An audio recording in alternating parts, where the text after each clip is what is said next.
Hi, it's Jody Delight here in northern Kenya. In the last video I talked to you about the different types of business people that I found through my research here in northern Kenya as they're learning about business. There was the collectivist founder or business person, the hybrid founder or business person, and the more individualist founder or business person.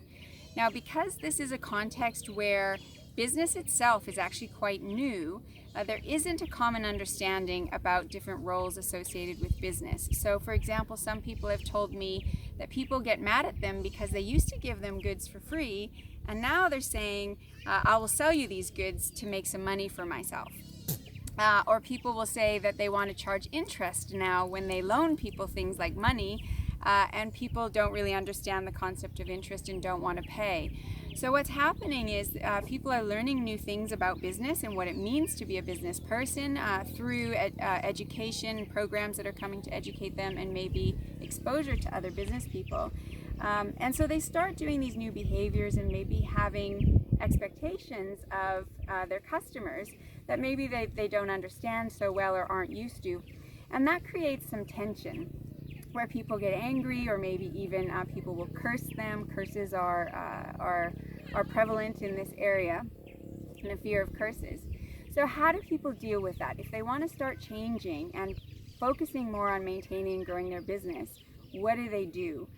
So I've seen people do different things. One, which sounds like quite a common thing, is about explaining, right? So they will explain to people, this is why I need you to pay interest. I need you to pay interest because I need to keep my business going. I need to generate more profit to keep buying more items.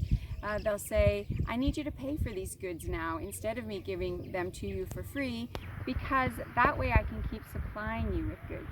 So they'll use a mechanism of explanation.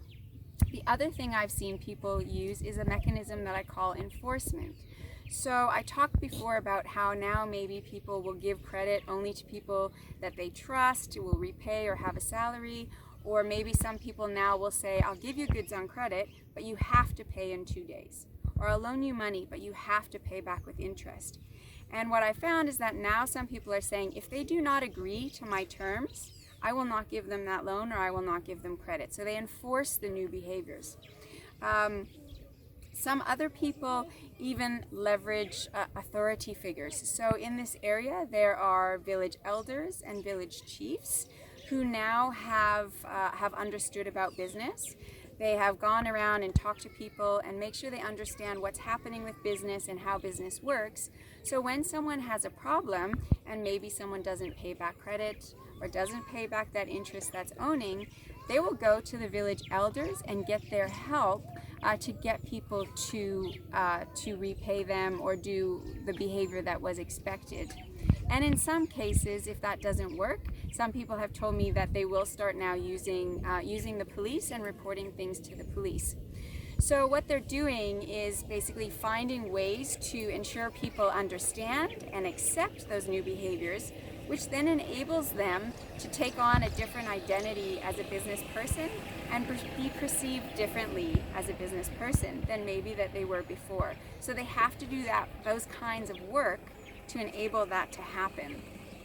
In the next video, I'm going to talk to you about these 3 different kinds of business people, and I'm going to explain maybe why someone is one versus the other.